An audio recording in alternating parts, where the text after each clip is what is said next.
Hello again, and welcome back. As usual, this is Becca going by Netcat or Netcat's Meow, most places online. And welcome back for another week where we talk about Linden scripting language.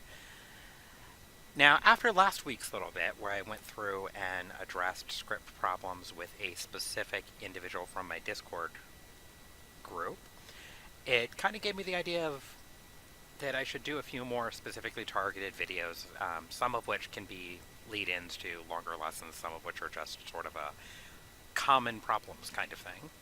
So this week is going to be one of those. The common problem to address is roleplay chatters. Any of you that aren't into role-playing in Second Life might not have encountered these, but those of you who are know exactly what I'm talking about. What they are is little devices that you talk on a specific channel and allows you to broadcast with a character name. I'm going to start this week with a very basic one, and then depending on how long it's taking, we can go into more complicated things you can do with them. So, there's a lot of them you can get online that'll come with like HUD units and all sorts of other stuff like that. But we're going to go over how I build them because I've had a lot of friends have me build them for them, usually more than once. They're simple enough that I don't even bother storing them. I just make a new one whenever I need it.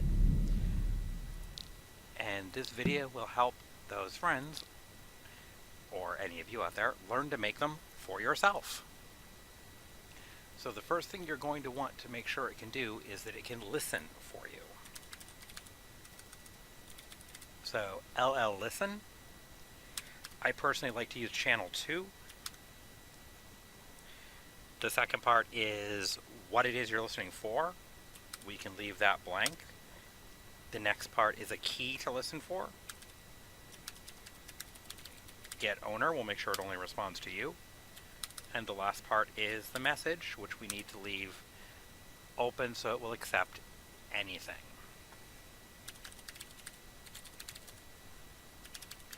Integer chan for channel, string what, key who, string message. Those of you who follow these videos for a while are pretty familiar with all of those. And then just message. Boom. So I do /2 test, the object responds, test. The simplest way to go about it is to now name the object with whatever you want the character name to be.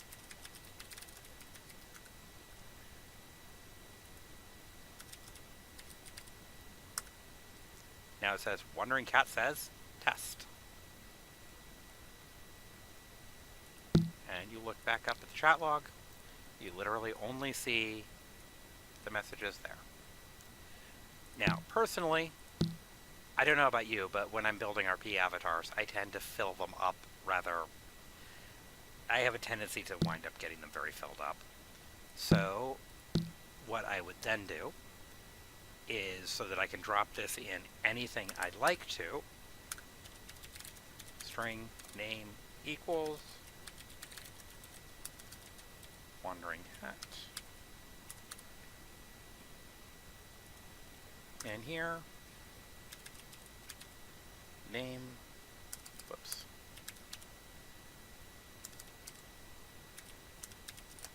Yeah, fumbling that. Cut. Set object name, name.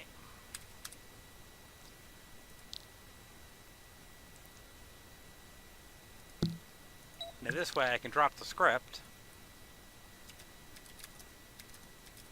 into any random object. Take that into my inventory. Random object. Attach to HUD. Top.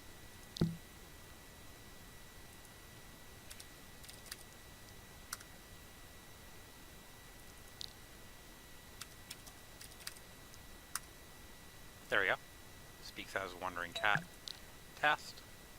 The object attached to my HUD claims to be named Wandering Cat, but in my inventory it's still marked random object. You can't actually change the name for real while it is attached and a part of you. So if you drop this into some other object in your inventory, you're still going to have it named whatever it is you put it in there. That's why I go ahead and do things that way. But let us say you want to just make one of these and duplicate it. That you don't want to bother recreating these every single time. Well, RP Talker, Wandering Cat.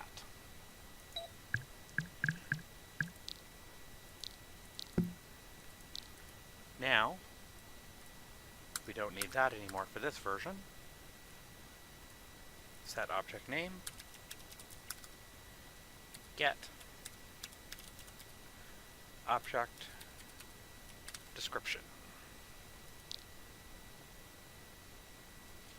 Saved. Take RP Talker, add.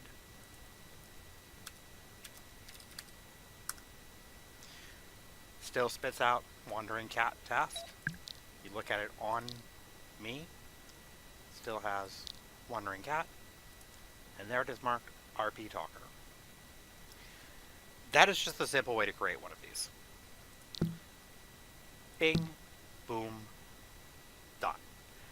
Great convenience, great mystery of life, oh how we have found you.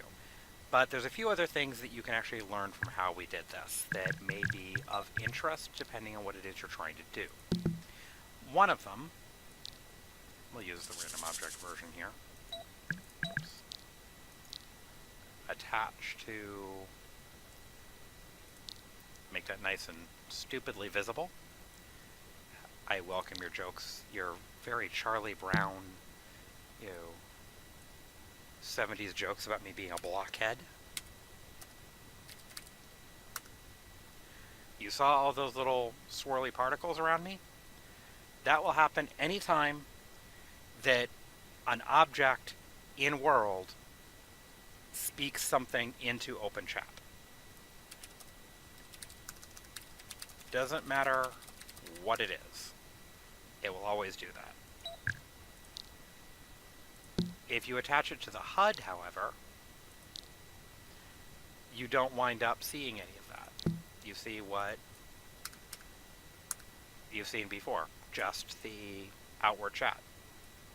No muss, no fuss.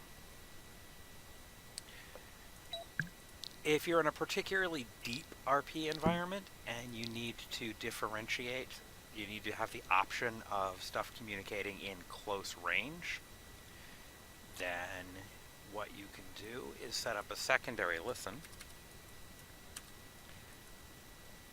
We're going to do channel 4.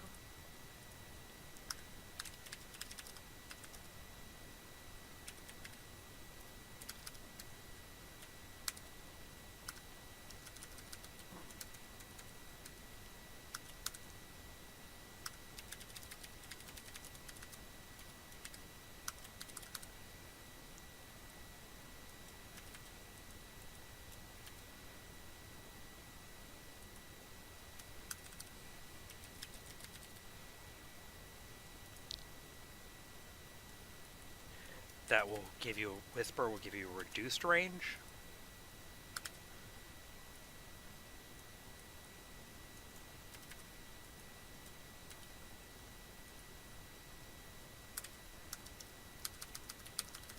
And you also have the option of shout.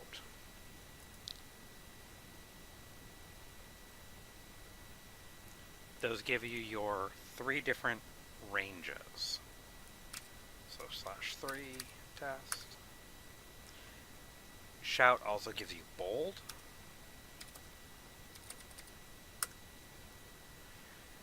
And Whisper gives you italics. In the next one, I'll show you a few other bits you can use with Chatter. You can get messages back from people. There are ways you can set up to do direct messages between people as part of your RP talkers. There are ways that you can set up factional radio messages with something like this. There are a lot of different things you can do to just control and guide communication, and that's actually what this next cycle of videos is going to be about, is about communication. So, unless I wind up getting a request from somebody that gives me a reason to go off on a whole brand new wonderful tangent, that's what we're going to be focused on for a couple of weeks. So, as usual, the Discord server is available and slowly growing. Uh, Comments are always appreciated. Between being busy with helping out the housemate after she's gotten back from physical therapy and, I will confess, a massive depressive kick, I'm I'm experimenting with being more open about those facts. I haven't necessarily been responding to all of the comments I get the way I want to, but I do see them. I do appreciate them. They do make a difference. They really are one of the things that keeps me going. So even if I turtle up and am not responsive, don't think that it doesn't matter. I am noticing it does matter, and thank you. Um, so I guess that's it for this week. As usual, good day, good luck, happy coding.